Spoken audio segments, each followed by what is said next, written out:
Vamos a ver ahora lo que dice Mr. Doctor con el vídeo La grafología en México. Prueba de peritaje, cabeza y Mr. Doctor. Creo que aquí, cuando pone MX, es cuando intentan poner la bandera de México, ¿sabes? El problema es que los títulos de YouTube no sale la bandera de México, solo salen estas letras pequeñas. Yo sé que en el tema de banderas, creo que los títulos de YouTube no van bien, pero aquí es que intentó poner la bandera de México. Estos trucos me los sé yo. Por eso sale así. Venga. Vamos a ello, a ver qué nos tiene que contar Mr. Doctor. Eso sí, le voy a dar un poquito de velocidad porque si no nos vamos a tirar aquí hasta mañana.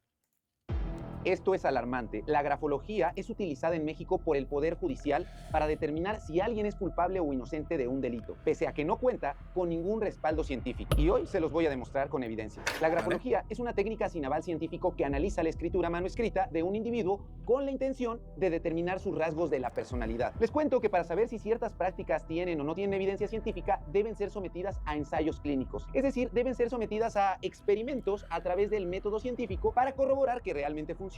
Por ejemplo, el RCP, la reanimación cardiopulmonar, se sabe que salva vidas cuando se realiza correctamente porque hay ensayos clínicos y metaanálisis que respaldan su uso y demuestran la evidencia de que recuperan el latido cardíaco. Sin embargo, en el caso de la grafología no es así. Por ejemplo, al buscar en PubMed ensayos clínicos, estudios que hayan puesto a prueba la grafología para curar, no sé, la obesidad, para mejorar la ansiedad, para curar la epilepsia, nos daremos cuenta... Hombre, es que... A ver, es que ni siquiera la grafología tiene un uso directamente para esto, ¿no? Creo que básicamente los únicos usos y estudios que hay son normalmente para intentar analizar los tipos de letra con el tema de la psicología, que dicen que a veces puede tener ciertos patrones o ciertas historias, pero no esto de que tú puedas corregir o directamente cambiar tu manera de pensar obligándote, es decir, todos los estudios que yo creo que apuntan hacia la grafología, o por lo menos los que yo he visto, los que he conseguido llegar a ver, que tampoco es que yo haya sido un estudioso de la grafología tampoco, puede ser que haya muchas cosas que no haya visto, pero sí que es cierto que lo que hemos visto es siempre que se analiza sobre los tipos de letras, sobre la psicología de las personas y demás, para intentar detectar ciertos rasgos en una persona, que tienen un porcentaje de acierto y un porcentaje de fallo, por eso no pueden ser utilizados en un juicio, porque no es una ciencia exacta, pero sí que a un psicólogo le podrían servir como una herramienta más, al igual que analizar dibujos o otras cuestiones, para corroborar que eso coincida con otras pruebas que él tiene, donde realmente le estén dando la razón y pueda corroborarlo realmente. Pero sería una herramienta más para poder cerciorarse de que está en el lado correcto o de alguna cosa para poder abrirse camino. No como nada que le sirva como útil, pero sí que una más para intentar corroborar con ciertos patrones, ¿no? Que puedan suceder en muchos casos, no en todos, por eso no se tiene que utilizar como algo exacto de quien hace esto es esto, no, porque coincide en algún porcentaje, pero en otro no. Entonces puede ser del porcentaje que no. Por eso necesitas comprobarlo con muchas cosas. Y por eso un grafólogo por sí solo no podría hacer un análisis de nada porque le faltan todas las herramientas y conocimientos para muchas otras pruebas. Entonces, eso es una cosa, pero lo que dice Marifer, esto de que si tú cambias tu forma de escribir y te obligas a ello, estás programando tu cerebro porque va a la vuelta, eso ya es la ciencia ficción de la señora Marifer Centeno. Pero bueno.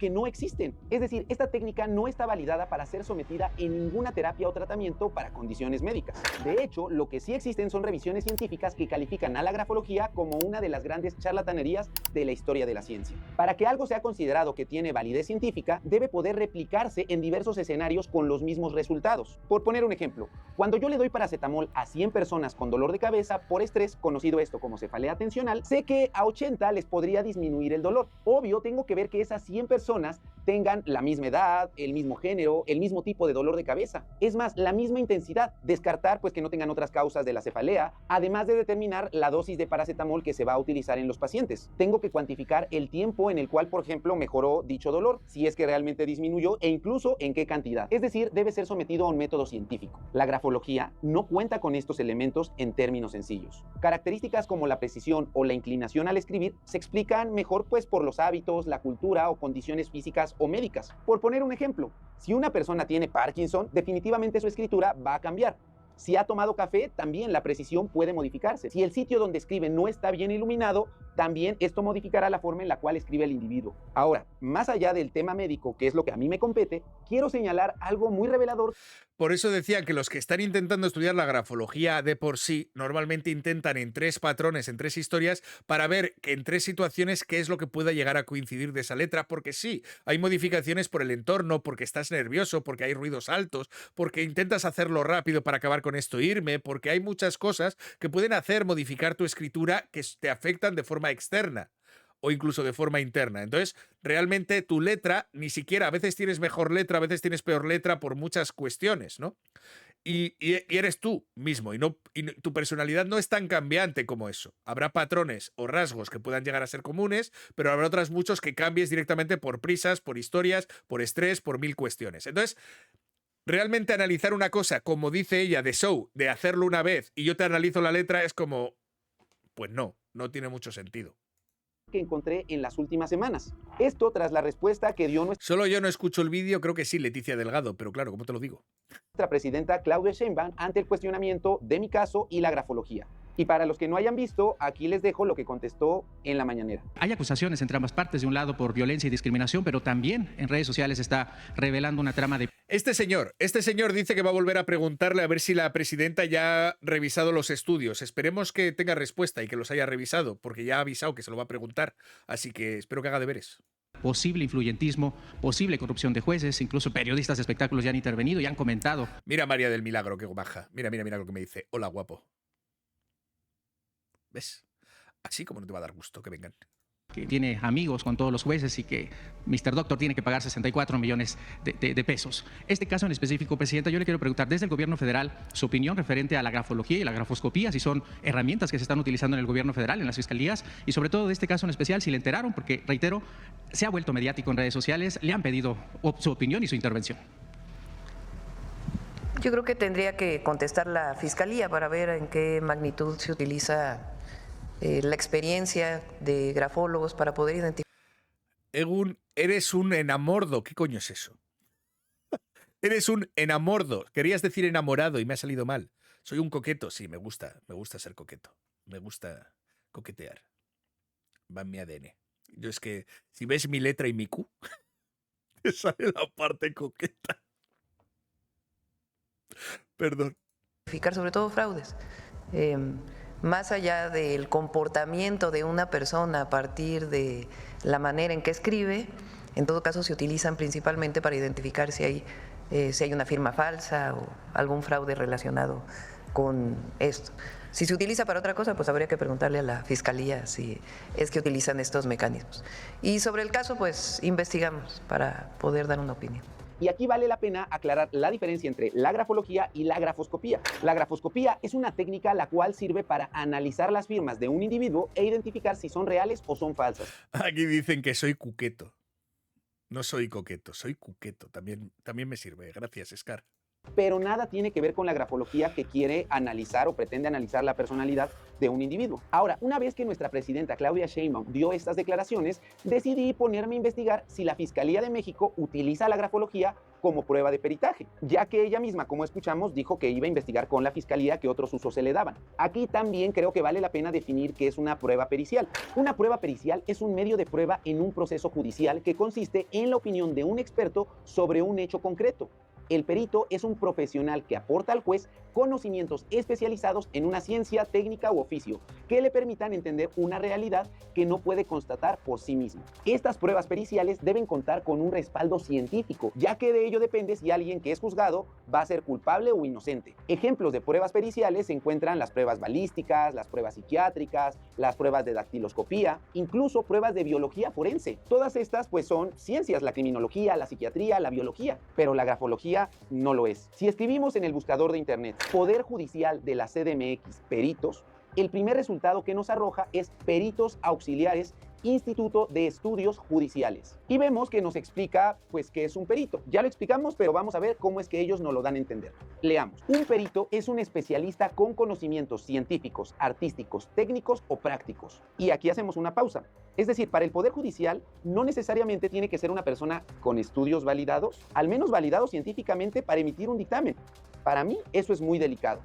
Exacto. O sea, en este caso, que una persona cualquiera que haya simplemente hecho un curso, que se pueda hacer perito de parte, por mucho que sea de parte, y que eso se le considere especialista para poder hacer un análisis y sirva para un juicio, me parece no solamente delicado, sino un error de la propia justicia aceptar ese tipo de partes. Me parece un error. Una cuestión es que se pida a un psicólogo directamente analizar a la persona, no creo que solo utilice la grafología para ello. Entonces, podrá ser muchísimo más lógico todas las pruebas y herramientas que utilice ese psicólogo, que no creo que se basen solo en su análisis grafológico. Porque si es un buen profesional, no será, aunque la utilice, no será ni de lejos la única herramienta y menos en la que basarse. Simplemente será una guía más. Pero sigamos leyendo. Para valorar hechos o circunstancias relevantes y que por esta razón sea elegida por el juez o las partes para proceder a exámenes, comprobaciones y apreciaciones de hechos, los cuales consigna en una memoria, informe o... Hay mucha gente que dice que precisamente la grafología, me han explicado, está aceptada en México, pero más que nada por un vacío legal. Es decir, no porque realmente se tenga que aprobar la grafología. Lo que me han explicado realmente personas y abogados directamente de allí es que, digamos que como un profesional puede ser aceptado como perito de parte y la SEP Conocer valida esa profesionalidad a la hora de esa certificación, entonces, como cualquier profesional podría presentar un peritaje de parte y por tanto ser aceptado. Es como una especie de vacío legal donde los profesionales pueden presentar directamente un informe y por tanto, pues eso. Dictamen que debe presentar al tribunal en la... No te preocupes, Betty, yo tengo permiso. Gracias. ¿Qué os preocupáis todo el rato por mi esposa, eh? O sea, estáis más preocupados vosotras por ella que ella misma. Tranquilas. Causa pertinente. O sea, sí lo toman en cuenta para un juicio. Imagínense lo delicado, que un juez utilice la grafología como... Es que hay mucha celosa en el chat, ¿verdad? Hay mucha celosa y el problema es que dice, uy, si fuera yo te iba a tener en bandera, ¿sabes? Hay mucha celosa en el chat, no os preocupéis. Todo bien. Peritaje para que a su vez contribuya a encarcelar o no a una persona, solo por la forma en la que escribe. Pero continuemos leyendo. Al emitir el dictamen, todo perito deberá manifestar bajo juramento o promesa de decir la verdad, que ha actuado y en su caso actuará con la mayor objetividad posible, además de que conoce las sanciones penales en las que podría incurrir si incumpliere su deber como perito. Sin embargo, como les digo, la grafología, al no ser una ciencia y no tener un método científico, pues no puede ser objetiva. Volvamos al ejemplo del paracetamol. Esa dice, yo no te mando mi Q hasta te crezca la barba otra vez. Así yo no te veo, ¿sabes? Es en plan de lo siento. Con eso no te mando mi Q. Pues bueno, ya llegará la barba poco a poco. Cuando alguien va a dar paracetamol, pues hay presentaciones de... No es preocupación, es sororidad, lo siento. Pero te equivocas de sororidad entonces. Básicamente, la sororidad hermana no es la que tú quieras, sino la que aceptes, la de que otras deciden tener. Eso es sororidad.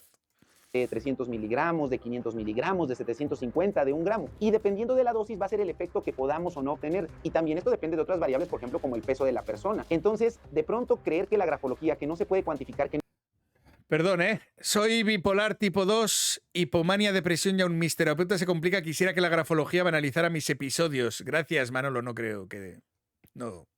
Sigue yendo al médico, al especialista de verdad. No hay un método, no hay algo estandarizado como, no sé, ¿qué les gusta? Les decía hace rato. Extraño tu barba, pues no me has visto el Q. Ahí hay pelo para... El RCP, que se sabe cuántas compresiones se tienen que dar en un minuto, qué profundidad deben de tener. La grafología no está estandarizada, por lo tanto no puede ser objetiva. Pero veamos si en el Poder Judicial se ocupa realmente la grafología, porque digo, nos está diciendo que es un perito, pero veamos, vamos a darle clic al icono de lista y ahí nos va a arrojar a los peritos que tiene en el Poder Judicial. Y dice, peritos auxiliares de la Administración de Justicia. Lista de peritos auxiliares de la Administración de Justicia del Poder Judicial de la Ciudad de México. Aquí vamos a ver a todos los peritos que ocupa la justicia para determinar si alguien es culpable o no. Leamos qué dice a detalle. Veamos. En cumplimiento al acuerdo 4204/2024, emitido por el Consejo de la Judicatura de la Ciudad de México, en sesión plenaria ordinaria celebrada el día 13 de febrero del 2024, se hace del conocimiento de los magistrados jueces y servidores públicos del Poder Judicial de la Ciudad de México, a litigantes, postulantes y público en general, la actual lista de peritos auxiliares de la Administración de Justicia del Poder Judicial. Vamos, que está actualizada en febrero del 2024. Lo que estamos actualizando es que si la señora está jubilada, se ha debido jubilar ayer, según me decían. Porque sí, una de las cosas que me dijo Marifer Centeno es que su madre estaba jubilada, que yo diciendo, vamos a ver, si tu madre está jubilada, ¿para qué se saca la cédula en 2023? Era una cosa que quería precisamente antes de jubilarse o qué. Egun, yo averigüé que la SEP Conocer solo certifica la grafoscopía, no la grafología. Te dejo el link de la SEP Conocer en comentarios. Gracias, Gibia. Gracias por tu opinión y por tus comentarios. Gracias. De la Ciudad de México y que a partir del viernes 23 de febrero del 2024 entran en función. Es decir, todos los peritos y disciplinas que veremos a continuación son utilizados desde este año y están validados por el propio Poder de Justicia de la Ciudad de México. Comencemos por empezar a bajar en qué disciplinas y qué peritos hay en cada una de estas disciplinas. Si bajamos, vemos que dice en primer lugar actuaría y muestra a los 3 peritos en actuaría, con su nombre y con sus teléfonos de contacto. Para los que no sepan, la ciencia actuarial o actuaría es una disciplina que aplica modelos estadísticos y matemáticos para la evaluación de riesgos en las industrias aseguradoras y también en las financieras. De hecho, existe la carrera de actuaría en universidades de reconocimiento nacional e internacional como la UNAM o la UAP, pues incluso, les digo, la ofertan como carrera. Pero sigamos bajando para ver qué otras disciplinas y qué otras ciencias ocupan el Poder Judicial para peritos. Por ejemplo, en la página 6 encontramos a la bioquímica como otra prueba pericial y muestran a Jorge Octavio Canseco Florian como el perito experto que avala el Poder Judicial. Para los que no sepan, la bioquímica es una rama de la ciencia que estudia la composición química de los seres vivos, especialmente las proteínas, los carbohidratos, los lípidos y los ácidos nucleicos. Además, claro, de otras pequeñas moléculas presentes en las células y en las reacciones químicas. Reacciones como el metabolismo, el anabolismo o el catabolismo. Pero bueno, esto es en bioquímica y solamente hay uno. Pero Esto es lo que me decía yo, flipante, ¿no? Que solamente haya uno para toda Ciudad de México para análisis directamente químicos que puedan ser un montón, tanto de venenos como de, yo qué sé, de 1000 historias, ¿no? O sea, que solamente haya uno de bioquímicos me parece también un poco rarete, pero sobre todo cuando hay de otras disciplinas varios, pero bueno. sigamos bajando. Llegamos a la página 11 en donde se encuentra la genética como prueba pericial y nos muestra pues tan solo 3 peritos. Ya estoy viendo la de abajo que pone grafología, que hay unos cuantos, ¿no? O sea, de grafología hay unos cuantos, pero de bioquímica solo hay uno. Esto ya tiene huevos, ¿eh? La genética es una ciencia. Una cosa es bromear, pero no seas grosero. Rosy, lo siento, si te ofendes, ya sabes, en principio, lo que podría ser. Lo siento, pero aquí directamente hablo como me gusta o como me divierte. Si te ofende, tienes un problema, pero no voy a corregirlo por ti. Gracias. Bien comprobada desde el siglo pasado, y esta alude al área de estudio de la biología, la cual busca comprender y explicar cómo se transmite la herencia biológica de generación en generación. Todo esto mediante el ADN. Es más, creo que todos recordamos en la primaria cuando nos enseñaron o nos presentaron a Gregor Mendel, el cual es el padre de la genética. De hecho, existen las leyes mendelianas. ¿Cómo es posible que una prueba pericial tan importante como lo es la genética tenga solamente 3 peritos? Y más cuando se trata de la ciudad o una de las ciudades más grandes de todo el mundo. Pero bueno, a lo mejor invierten en peritos que sí tengan o que sean más necesarios porque sus disciplinas tengan mayor validez. Haz un disclaimer cada vez que empieces el directo. ¿De qué pongo? En este caso, en este chat pedimos la Q. Si te ofende directamente la Q, por favor, no sigas viendo. ¿Qué quieres que ponga directamente en el disclaimer? Veamos qué está por debajo de la disciplina o de la ciencia de la genética. Súbele tantito a tu directo. No puedo subirle más. Deberías tener un mejor altavoz o simplemente más volumen. Yo no puedo subirle más porque está lo suficientemente alto, Cintia, de verdad.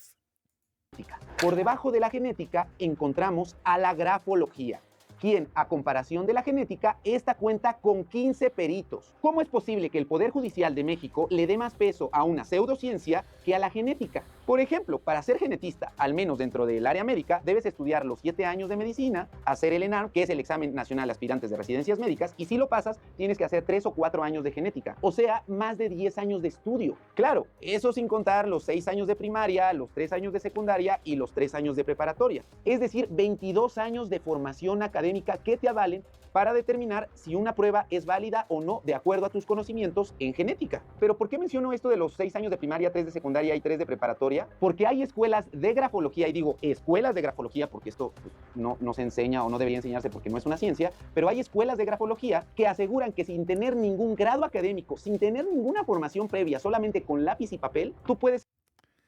¿Cuál marca de leche tú quieres que me funen, no? O sea, hay alguien que me ha preguntado cuál marca de leche. Te puedo mandar mi S. Olvídate de la S, Ricardo. Os lo he dicho. Todos los que tengan S, gracias por estar aquí. Os quiero mucho. Sois mis panas, mis colegas, compadres. Tomamos unos mezcales y unos tequilas. Pero guardaros vuestro abecedario. Gracias. ser perito en grafología. ¿Cómo es posible? Eso sí, presentarme a vuestras hermanas. Por ejemplo. Todas mayores de edad. Aviso. Que el Poder Judicial actual permita esto. Me pregunto, ¿será por esto que quiera modificarlo nuestra señora presidenta? ¿Será que todas estas irregularidades son las que han motivado a que el Poder Judicial se tenga que reestructurar? Déjenme aquí abajo sus comentarios y qué opinan ustedes sobre esto que acabamos de descubrir. ¿Qué opinan que haya 3 peritos en genética, 1 en bioquímica, que son ciencia, pero haya 15 Gracias, Telin. Gracias por estar por aquí. Un saludo. en grafología? Pero bueno, a lo mejor yo me estoy adelantando y estoy hablando sin saber. Veamos cuál es la... El estómago sí se le conoce como un segundo cerebro. Adriana, me quieres reventar la cabeza, ¿no? O sea, ¿cómo se le va a conocer al estómago como un segundo cerebro? O sea, creo que el cerebro es el cerebro. ¿Cómo va a ser un segundo cerebro? Si le quieres llamar también un segundo organismo, ¿cómo va a ser eso? Alejandro Holguín, esto va de tarde, ¿no? Porque esto es lo que he contado yo antes, pero ¿cómo va a ser el estómago un segundo cerebro, por Dios? Formación de algunos de estos peritos, de estos 15 peritos que aparecen en la lista. Vayamos de abajo para arriba. Comencemos con el último, por ejemplo, con Edmundo Sayas Peña. Si nos vamos a...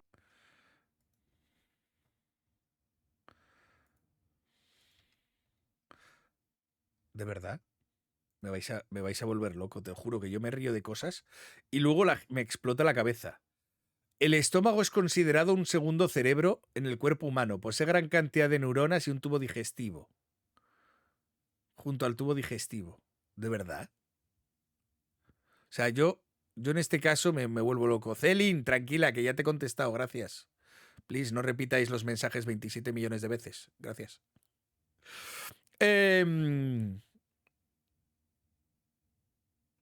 ¿Por qué lo llaman el segundo cerebro? ¿De verdad la gente lo llama segundo cerebro al estómago? Es la primera vez en la vida que escucho esto. Fundación Española del Aparato Digestivo. ¿Por qué el estómago es el segundo cerebro? En la primera vez en mi vida, te juro por Dios que escucho esto. La BBC.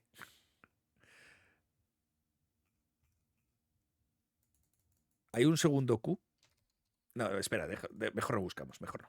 al buró de cédulas No sé que me salgan imágenes raras. de la SEP y escribimos su nombre, pues vamos a ver qué es lo que nos arroja. Miren, sorpresa, ¿qué creen? No aparece ninguna cédula profesional. ¿Qué Es porque tiene neuronas. Ya. Acabo de flipar. Gracias. Una cosa más que acabo de aprender en mi ignorancia. Gracias. curioso, ¿no? Confiarle el dictamen de si es culpable o inocente un mexicano a una persona sin la mínima preparación legal ni científica. Por eso te duele el estómago cuando estás nervioso, no sé. Ahora yo me estaba riendo de esto pensando, digo, ¿cómo va a ser un segundo cerebro y demás? Y ahora de pronto me veo que el ignorante era yo. Lo siento, Marifer Centeno, tenías razón. Que lo sepas. Aquí queda dicho. Tenías razón en eso. Yo no se me caen los anillos. Mira, no llevo. Pero tenías razón en eso. Perdón. Te juro por Dios que me parecía un chiste, ¿eh? Te lo juro, pero ahí tenías razón. Ahora subamos un poco y, no sé, seleccionemos esta de aquí Hoy no estás comentando nada del vídeo que estás viendo, entonces es que no llevas mucho tiempo por aquí. en medio, la número 8. Pero como comprenderás, estoy hablando directamente, he hablado de los de la bioquímica, de todo este tipo de cosas y de cuántos salían de grafología junto que no había directamente los mismos de bioquímica. No has debido estar mucho por aquí escuchándome. Cual nos dice que se llama Muñoz Barroso María del Carmen Teresita. A ver, vamos a buscarla a esta persona en Google antes del buró de cédulas para ver si nos da alguna otra información y si ponemos el nombre nos va a arrojar este video de YouTube. Hola, soy Mari Carmen Muñoz y este es mi cameo story. Soy egresada de la UNAM de la Facultad. Pero no es el estómago, es el intestino. No, pero aquí yo estoy buscando eso. El estómago es considerado el segundo cerebro, ¿vale? Es lo que pone. Pues aquí es lo que pone. El estómago, el segundo cerebro, en Medallia Salud, ¿vale? Un segundo cerebro en nuestro estómago. O sea, de verdad, que no os estoy diciendo... O sea, ahora de pronto la gente va a decir que es el intestino. Fundación Española del tal. ¿Por qué el estómago es el segundo cerebro? Que lo pone sobre el estómago, de verdad. ¿Por qué lo llaman el segundo cerebro y otros 6 datos sorprendentes del intestino? Aquí dicen que es el intestino, pero cada uno va diciendo historias. Hay peña. ¿Por qué se conoce nuestro estómago en la clínica RC de Celta? A nuestro estómago con nuestro segundo cerebro. Sí, hay gente que dirá que es el intestino, pero aquí sale el estómago también. ¿De verdad? ¿Y esto qué es? Ah, que este es el vídeo que sale esta señora otra vez. De derecho en seguro. La diferencia entre lo que es la justicia y el derecho es algo muy difícil, ¿no? A veces nosotros como peritos tenemos que impartir derecho, y como todo el órgano judicial. Ah, ya. Bueno, como vemos, ella dice que estudió Derecho en la UNAM. Bueno, seguramente tiene toda una formación y un repertorio de conocimientos que le permitan ser perito, aunque la grafología pues no sea una ciencia. Y yo debo de suponer, pero corríjanme ustedes, que si alguien va a ser perito, pues debe llevar años de ser egresada de la máxima casa de estudios. Veamos qué dice el Buró de Cédulas. Si escribimos un nombre, nos arroja 2 cédulas. La primera es precisamente de la licenciatura en Derecho, pero distante a lo que pensamos y a lo que nos dijo, apenas egresó el año pasado, en 2023. ¿Cómo es posible que alguien que apenas egresó ya sea perito? Pero regresando a la cédula, si observamos, nos damos cuenta que esta perito ha mentido, porque no es egresada de la UNAM, como tanto presumía ella, sino más bien del Instituto Ejecutivo Mexicano. ¿Será que esta escuela pertenezca a la UNAM? Si escribimos el nombre del instituto en el buscador, nos arrojará que la dirección no está precisamente en el sur de la Ciudad de México, como está Ciudad Universitaria. Más bien se encuentra en el barrio de San Miguelito, México. Y entre Ciudad Universitaria de la UNAM y el Instituto Ejecutivo Mexicano, pues acá están viendo en pantalla que hay una distancia más o menos de 1.5 horas. O sea que esta perito miente. Ella no estudió en la UNAM. Esto ya lo comentamos, ¿no? Que en este caso precisamente lo de que decía que ella había estudiado en la UNAM, que esto no era cierto, y que además decía que había estudiado ya hace 5 años, con lo cual, ¿por qué de pronto saldría en 2023 una cédula directamente de otra universidad? Como que no tiene mucho sentido. Confianza le vamos a tener a un perito que miente en sus estudios? ¿Qué confianza le van a tener los mexicanos a este tipo de servidores públicos para que ejerzan justicia sobre los mexicanos? Déjenmelo ustedes en los comentarios. ¿Qué opinan que un perito mienta sobre su formación académica? ¿Con qué seguridad va a estar nuestra justicia? Eso es complicado, ¿no? Es decir, al final una persona directamente que tiene que juzgar a otros y precisamente hacerlo del tema de la grafología, que de por sí ya me parece absurdo que haya tantos grafólogos necesarios y no tantos bioquímicos. Eso ya de por sí me parece directamente un ridículo. Pero que en este caso además sepas que el perito está mintiendo con sus titulaciones y aún así está dentro directamente de las listas, es cuanto menos preocupante. A lo mejor yo me estoy exaltando. No sé, ustedes déjenme en los comentarios en qué año de la licenciatura en Derecho les enseñan grafología. Pero esta perito también tiene otra licenciatura, la cual es en criminología y criminalística. Y sobre todo que sin esas cédulas al parecer no se podría trabajar como perito. ¿Cómo puede ser que haya sido perito durante todos estos años? Si no tenía la cédula hasta 2023 expedida. ¿Pero qué creen? También es del 2023. ¿Cómo es posible que haya tenido 2 carreras al mismo tiempo? También es muy curioso. Digo, hay quienes estudian 2 carreras al mismo tiempo, pero por lo regular una la acaban primero y años después la segunda. Curiosamente, al mismo tiempo, y aparte las escuelas, una está por el Estado de México, la otra en el centro de la ciudad, porque volvamos al Buró de Cédulas. En la descripción de su cédula dice que la carrera la cursó en el Centro Universitario España y México. O sea, tampoco es en la UNAM. Ahora, si buscamos a detalle el Centro Universitario España y México, vemos que sí ofertan la carrera de criminalista y criminología. Y si nos vamos a su oferta académica, ahí nos muestra una lista de materias que ofertan en dicha carrera. Vamos a verlas a detalle. Nos damos cuenta que son 9 semestres. Sin embargo, en ninguno de estos 9 semestres que dura dicha carrera se muestre que lleven la materia de grafología. En todo caso, lo más cercano es el 9º semestre que llevan balística y grafoscopía forense. Es decir, los estudios de esta perito en criminología y criminalística no tienen en su formación nada de grafología. E insisto, no confundamos la grafología con la grafoscopía, porque ya vimos que una cosa es para tratar de interpretar la personalidad. Y la cuestión es esa, ¿cómo puede haber un perito de una materia de la que no se tiene titulación y en este caso ser cogida cuando se supone que se pide esa titulación para poder ser perito del sitio? Está claro que aquí hay intereses, ¿no? O sea, está claro que aquí hay intereses y acuerdos y demás. No tiene otra. Y otra es para saber si una firma es real o falsa. Sin embargo, lo más delicado, más allá de decir que es de la UNAM y que no sea de la UNAM, que tenga las 2 carreras al mismo tiempo, es que esta perito asegura llevar más de 20 años como maestra. He sido 20 años maestra. Qué delicado que más allá de que sea una maestra sin cédulas, lo realmente peligroso es que ella emita dictámenes para impartir justicia en nuestro país. Afortunadamente, como escuchamos hace un momento, nuestra presidenta Claudia Sheinbaum pidió a la Fiscalía investigar todo. Y la verdad es que yo creo que nuestra presidenta, la cual sí es egresada de la UNAM y que sí es científica, no va a permitir más estas cosas con la nueva reforma judicial. No lo puede permitir. Pero más allá de porque sea una cuestión política, Al menos no debería. incluso moral, porque como les digo, ella es científica, ella estudió la licenciatura en física en la UNAM, ella tiene la maestría en ingeniería de la energía, ella tiene el doctorado en ingeniería ambiental. Nuestra presidenta sí es una científica, es un verdadero orgullo para nosotros como mexicanos. Ella no puede permitir que técnicas sin aval científico se usen para afectar a cientos de miles de mexicanos en el sistema judicial de la Ciudad de México. Alcemos la voz, hagamos que voltee a ver todas estas irregularidades en el Poder Judicial, pero veamos más peritos. Pero es que ¿cuántos hay? Es que llegan por el número 13, tío. De verdad, 13 grafólogos hacían falta en Ciudad de México y vete a saber cuántos más.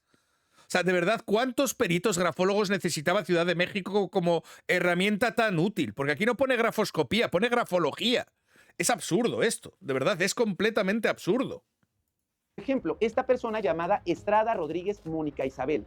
Si nos metemos al buró de cédulas, pues tampoco aparece su nombre como están viendo. Digo, aparecen nombres parecidos como María Isabel o Alma Isabel con los mismos apellidos, pero Hostia. no Mónica Isabel. Es Hostia, que encima no hay ninguna. Que encima hay un montón de peña ahí metida sin cédulas en la grafología.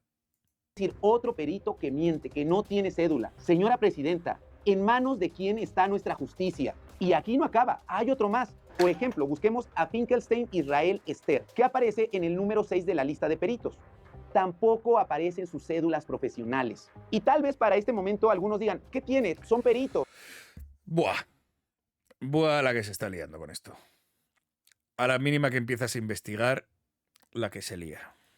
O sea, ellos solamente dan un dictamen y ya. Los jueces dictaminarán si lo ocupan o no lo ocupan ese dictamen o esa prueba. Aquí el problema es que sí hay jueces que ocupan esos peritajes en la grafología. Por ejemplo, en pantalla estamos viendo esta imagen en donde dice lo siguiente. Vemos en esta imagen que dice, véase este rasgo en particular de la firma en forma de daga, similar a un arma blanca o punzocortante con mango, representando Una puñetera línea. O sea, una puñetera raya. En este caso, y está diciendo directamente, cuidado, que es como un arma. Cuidado, ¿eh? Una raya. Es de locos. picos de agresividad manifiesta que aumenten su ejecución dispuesta a herir a los demás. Y como vemos, va un sello de que ha sido recibida esta pericial por un juzgado. Es decir, tan solo porque hay una raya en la firma, ya están diciendo que la persona entonces tiene rasgos violentos, que ver ir a cualquiera. ¿De verdad estas son las periciales que se utilizan en México? Porque, insisto, aquí está la prueba. Y les cuento que este dictamen fue ocupado como una prueba de un agresor para quitarle la guarda y custodia a una madre. ¿En qué tipo de personas está nuestra justicia? Que no tiene ni siquiera cédulas profesionales de haberse formado correctamente. Y ojo, eso no los hace con una moral y una ética adecuada, pero al menos sí con los conocimientos para aplicarlos de manera correcta. Y ahora, esto ocurre en la Ciudad de México, porque en ninguna entidad del país, algún Tribunal Superior de Justicia contrata a grafólogos. Les digo, esto solamente ocurre en la CDMX. Ahora, tenemos otras imágenes más. Por ejemplo, aquí vemos esta captura donde dice diente de jabalí. También está sellada y dice interpretación Diente de jabalí, la misma raya. grafológica de una imagen en diente de jabalí. Da o dice que la persona va a tener maldad, crueldad, incluso posibles instintos criminales. Pero si incluso sabemos que en base a la... ¿Cómo se llamaba? Nuri o... No sé, no me acuerdo. Perdón, al vídeo de la chica del otro día. Dice, tú mándame tu letra y yo digo que vas a ser no sé qué, no sé cuántos y vas a ser no sé cuál. Y así directamente te quitamos un poco el hate de un vídeo viral. No te quejes tanto que encima eres viral y famosa y puedes usar toda esa viralidad ahora que ha ido en tu contra. O sea, si incluso pactaba previamente lo que se iba a decir en las cosas de análisis. Porque no tenía ningún tipo de sentido. Fíjense, ahí en la siguiente imagen dice diente de jabalí al final. O sea, El del piquito este. simplemente porque hay un ganchito en una letra, en una firma, están asegurando que la persona pues es mala, es cruel e incluso con instintos criminales. Y en esta siguiente imagen, fíjense cómo dice, el despilfarro muestra la imprecisión y la imprudencia tanto en asuntos de dinero como de la manera de actuar. Predominan la impulsividad, la irreflexión y la tendencia a malgastar, derrochar y desaprovechar tiempos de oportunidades.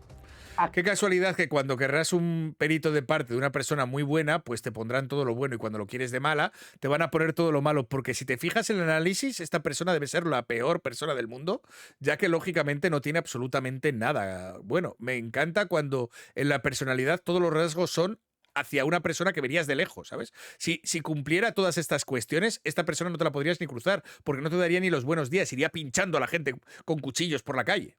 Actitud calculadora. Muestra la actitud reflexiva con el fin de descubrir el valor para usufructo propio y de los otros. Mayúsculas en lugar de minúsculas, egoísmo, egocentrismo, narcisismo, alteración mental. ¿De verdad ocupan estas periciales en la Ciudad de México? Esto debe de ser evaluado por psicólogos, por neuropsicólogos. Yo les he contado que, por ejemplo, para determinar mi trastorno de déficit de atención y concluir que sí había un daño en mi corteza oculofrontal, fueron 8 sesiones, cada uno de 1 hora, donde me hacían pruebas y con eso apenas pudieron distinguir rasgos de mi personalidad. Ni siquiera dar un diagnóstico de un trastorno, porque eso lo hace un psiquiatra. Ahora, a través de las letras, ¿de verdad en eso se basan los jueces de la Ciudad de México para determinar si algo es legal o no es legal, si alguien es culpable o no es culpable? Yo sé que estos videos los ven millones de personas, pero quiero que llegue a todos los abogados de este país y obviamente a nuestra presidenta, que la fiscalía revise todo esto. ¿Cómo es posible que estén estas 15 personas y aparte que no tiene pues sustento científico, 3 de ellas no tengan ninguna cédula profesional? Ustedes que me están viendo y viven... Y las demás ni siquiera con nada que tenga que ver con el tema. Escribe en grafología porque hay una jurisprudencia donde se usa la palabra como sinónimo de grafoscopía. Ah, en este caso porque se utiliza directamente como sinónimo. Vale. Pero claro, es diferente. En la Ciudad de México, confían su seguridad, confían en la justicia, pero esto no se queda ahí. Por ejemplo, en 2014, el Poder Judicial de la Ciudad de México mencionó... Gracias por la donación y por la aclaración. Chagoya. En su revista Nova Uistitia, en el volumen 6, página 58, a la grafología como un método para determinar la credibilidad de un sujeto a través de su escritura. Veamos las imágenes. Como vemos en la primera imagen que está apareciendo en pantalla, vemos la portada de la revista, dice Nova Uistitia, revista digital de la Reforma Penal, publicación trimestral, año 2, número 6, febrero del 2014. La intervención del perito en el sistema penal acusatorio. Y ahí vienen pues todos los temas que se abordan. Sin embargo, en la siguiente página vemos que vienen varias áreas en las cuales se aplican las periciales. Una de ellas es la medicina forense, la mecánica industrial, pero aparece también la grafología. Y el estudio de la personalidad afirma en escritura de esta manera aspectos como el índice de honestidad o los estados de salud. Ahí mismo el Poder Judicial dice lo siguiente: es el estudio de la personalidad de un sujeto mediante la firma y la escritura, lo cual es incorrecto, porque ya vimos que quien avala o quien analiza la firma es la grafoscopía. Pero sigamos leyendo. De esta manera se determinan aspectos de superación, niveles de credibilidad, índice de honestidad y estados de salud. Estados de salud.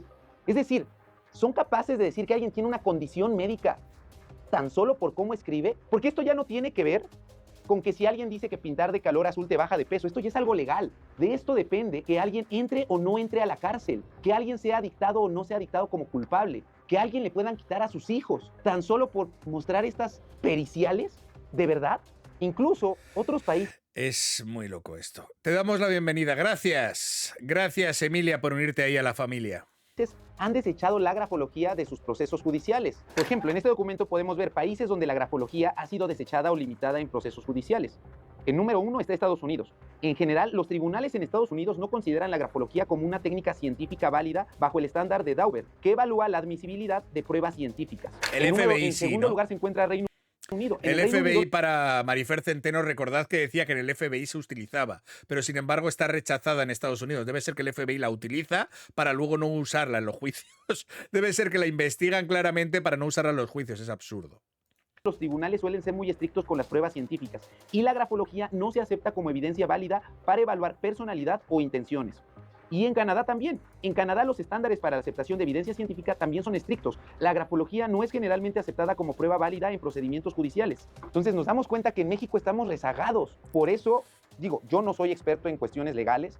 Yo doy mi punto de vista desde la parte científica y médica, pero sí se me hace muy delicado que el Poder Judicial de la Ciudad de México permita estos 15 peritos y 3 de ellos sin cédulas, y que una de ellas incluso haya mentido en su formación académica. Decir que lleva 20 años, pero cuando su cédula se la dieron apenas el año pasado, decir que egresó de la UNAM cuando ya vimos que todo esto es mentira. ¿En manos de quién está nuestra justicia, señor? Es decir, que si lleva 20 años realmente no ha sido grafóloga, o sea, no ha sido con cédula durante estos 20, ¿no?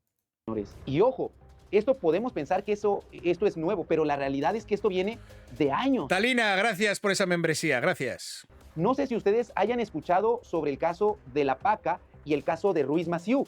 Se los voy a contar. No sé qué es eso. El nombre de la Paca se hizo famoso en 1994, cuando un crimen que hasta la fecha sigue sin resolverse tuvo lugar en la Ciudad de México. El 28 de septiembre de 1994 fue la fecha en que José Francisco Ruiz Massieu, quien fuera secretario general del PRI... Buah, esto es lo que le puso los pelos de punta a más de uno en mi chat. Que estaban en el Telegram escribiéndome por privado directamente. No, se ha metido aquí, no, esto es súper jodido. ¿Qué está haciendo? Esto es una locura. Aquí es donde decía que Mr. Doctor estaba metiendo el pie bien profundo, ¿eh? Cuidado.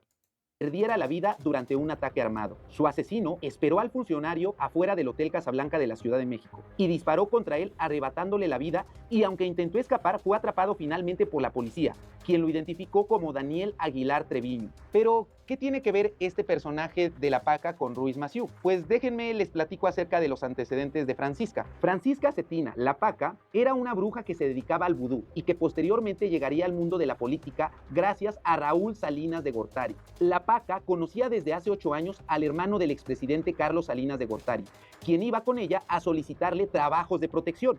Incluso lo ayudaba trayéndole amuletos mágicos desde África para darle suerte en sus negocios. ¿Se imaginan que un político esté utilizando poderes mágicos? Digo, cada quien puede... A ver, bueno, ahí realmente las creencias y demás de cada uno, como si se quiere llevar el amuleto de una pata de conejo, me la suda. Mientras no utilice directamente el amuleto como arma arrojadiza, realmente lo que quiera creer cada cual, ahí tenemos libre elección y no habría tampoco demasiado de historia. ¿Que se lo quiere creer el médico? Pues allá el político.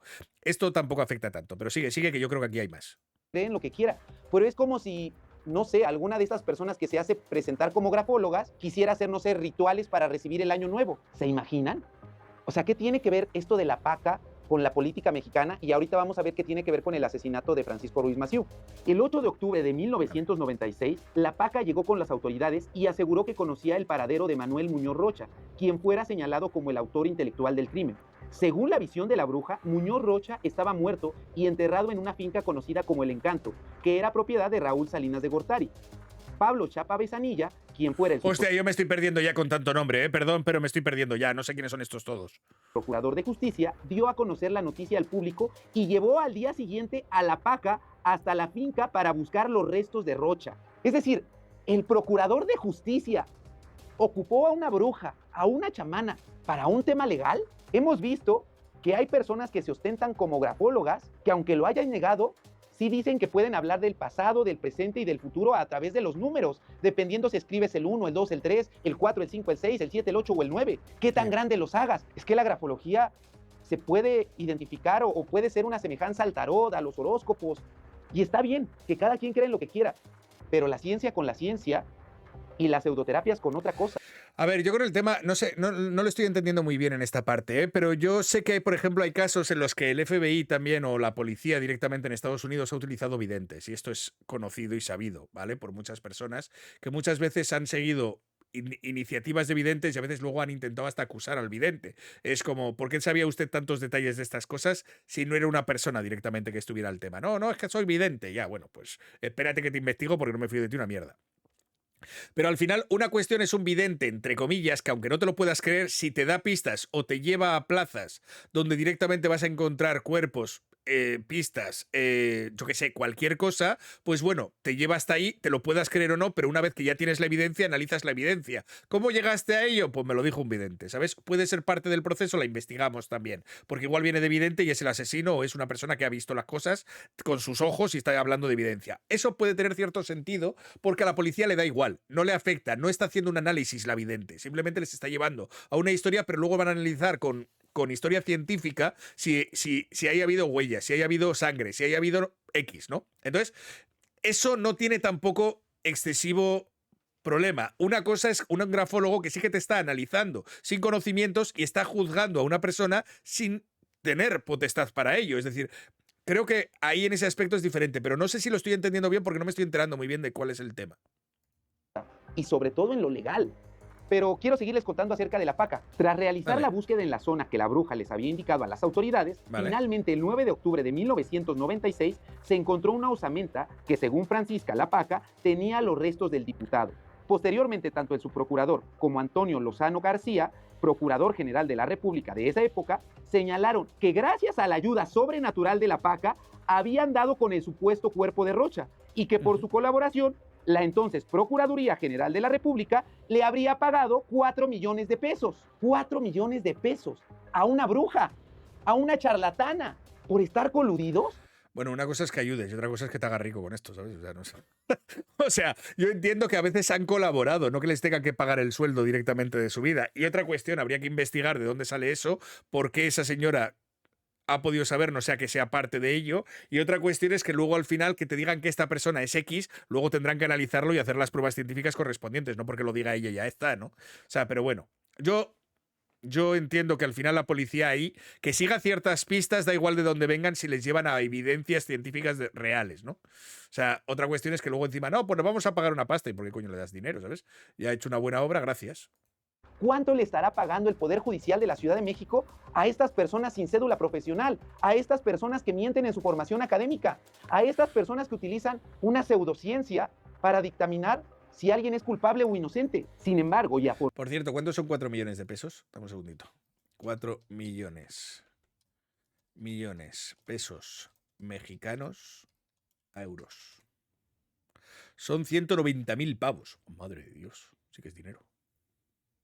Afortunadamente, tiempo después, lo que hubiera parecido un acto de pura magia y brujería, que sorprendió a muchos, se vendría abajo y la verdad saldría a la luz. Posterior a los hallazgos, los restos encontrados fueron analizados por peritos mexicanos e incluso de Estados Unidos para descubrir que no pertenecían al cuerpo de Muñoz Rocha, sino de varias personas.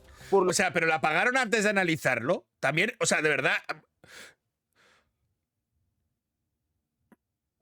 Me callo. Que las indagatorias sobre el caso llegaron hasta el punto de destapar uno de los mayores montajes en la historia de nuestro país. Y creo que es lo que está... O sea, que en este caso lo habían engañado y encima se había llevado el dinero y encima todo había sido una mentira para sacar pasta. Está sucediendo en este momento. Mi caso ha destapado no solamente la cloaca de las pseudoterapias, que es algo que yo me vengo encargando desde hace tiempo, con formas para muchos cuestionables, pero efectivas.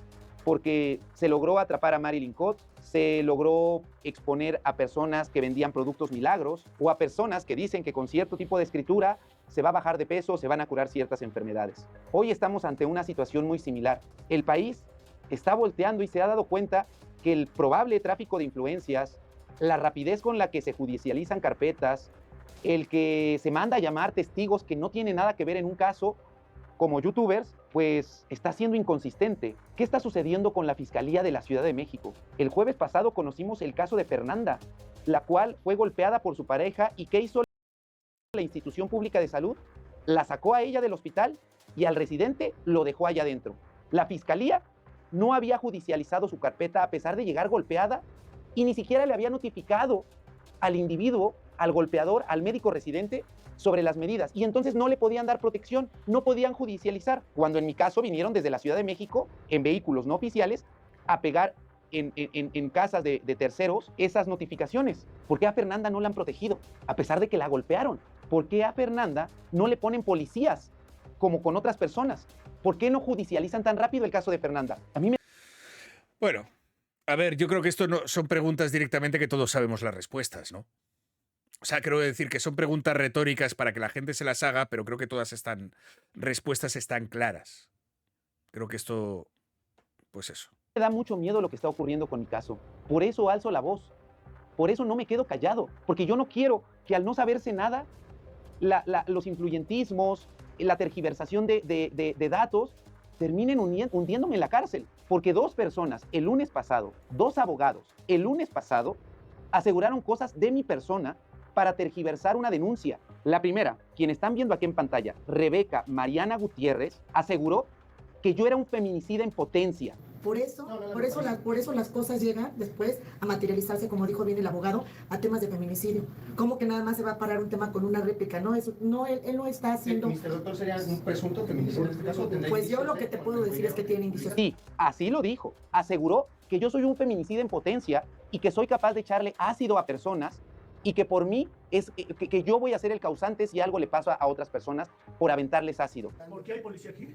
Porque hay amenaza directa en contra de aventarle ácido a la cara. ¿Identificas a la persona que te ha amenazado? ¿O son... Sí, es el doctor, es el doctor. ¿Bajo qué pruebas? Es el doctor. O sea, esto es lo que me alucina directamente, porque unos abogados, una cosa es que hagan una defensa, pero otra cuestión es que hagan una inventiva. No tiene ningún sentido y eso no les pertenece adentro de sus parte de su oficio. O sea, los abogados no pueden señalar o acusar sin ningún tipo de prueba simplemente por estar defendiendo los intereses de otra persona. Esto no tiene ningún sentido y esto debería ser precisamente también castigado porque lógicamente no pueden hacer ciertas acusaciones porque sí. Le pregunto a Mariana Gutiérrez, a esta abogada, ¿qué pruebas tiene para decir que soy un feminicida en potencia? ¿No se le hace una burla a los verdaderos movimientos? Es lo que te digo. Y luego, sin embargo, le dicen que él es el que se ha pasado con las formas. Madre de Dios, colega. Feministas, a los verdaderos casos de feminicidios, porque esta persona, yo no confiaría en ella, y lo digo acá claramente porque atacó a mi persona, sin pruebas, difamándome, asegurando que yo estaba orquestando el que aventaran ácido a otras personas. ¿Cómo vamos a creerle a esta persona, a esta abogada, si tan solo pongamos estas imágenes? Vamos con la primera. En esta imagen que están ustedes viendo, ella se presenta como maestra Rebeca Mariana Gutiérrez Sánchez, socia directora en Gutiérrez y Asociados. Y si le hacemos zoom más arriba, dice, los mejores abogados de México. Esto fue, pasemos a la siguiente imagen, fue publicado en la revista Valores, y si nos damos cuenta, hasta abajo, dice que fue publicada el 7 de octubre del 2022. Esto os lo traje yo también. Esto os lo traje yo y os lo enseñé yo. ¿Realmente esta abogada también tiene una maestría? ¿También es maestra? ¿De dónde egresó? ¿Cuándo egresó? Pongamos las siguientes imágenes. Si buscamos su cédula profesional con su nombre, Rebeca Mariana Gutiérrez Sánchez, nos dice que su cédula es 1304-6183 y dice que es egresada del Instituto de Estudios Superiores de América del Norte, en la Ciudad de México, en el año 2022. ¿Cómo es posible que alguien se haya recibido en el 2022 y sea inmediatamente catalogada como una de las mejores abogadas? ¿Cómo es posible que se ostente como maestra cuando no tiene la maestría? Es decir, también miente, y aquí está una imagen de su universidad. ¿De verdad vamos a confiar en estas personas? Yo me estoy asesorando con mis abogados, pero sí quiero pedirle a las autoridades competentes, a la presidenta Claudia Sheinbaum, que voltee a ver este caso, porque se me está acusando ya de cosas sin fundamento, de acoso sexual, de intento de presunto feminicida o de intento de feminicida, de yo orquestar, aventar ácido. ¿De verdad le vamos a creer a esta persona? Y no es el único, está también este abogado. ¿Y cuántas personas están implicadas en esto, no?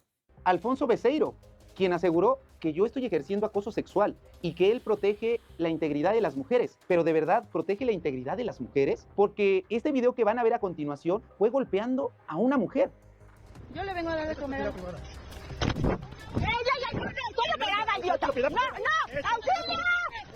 E incluso porta armas. ¿De verdad este tipo de abogados son los que litigan? Estoy con miedo.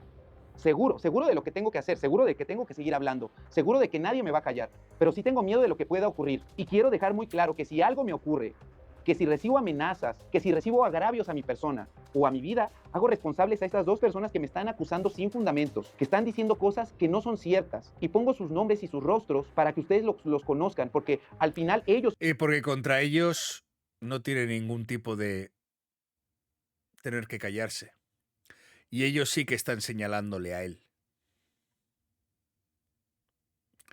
Es muy loco lo que está pasando con el caso de Mr. Doctor. De verdad, es muy, muy loco. Son los que se presentaron ante una conferencia de prensa a acusarme. Yo no tengo por qué callarme. Hoy les quise contar sobre esta otra perspectiva que no se había hablado. Ya se habló sobre la grafología como pseudoterapia. Ya se habló de la grafología como un fraude que engaña a las personas prometiéndoles que van a ser peritos cuando no se puede, no es tan fácil, porque en el resto del país no se pueden utilizar estos peritos. ¿De verdad? Ahora les tengo que mostrar la parte legal, todo lo que está torcido. Por eso les pido a todos ustedes, yo, Octavio Arroyo, médico especialista en medicina interna, que le den like, que comenten y que compartan este video con las autoridades correspondientes.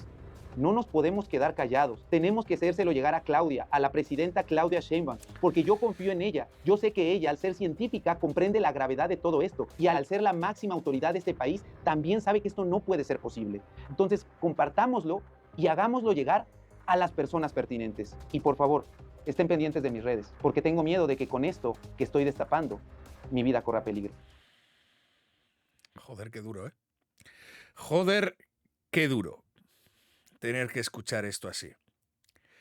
Y para que luego digan que Mr. Doctor solo puede hacer buen contenido utilizando esas expresiones.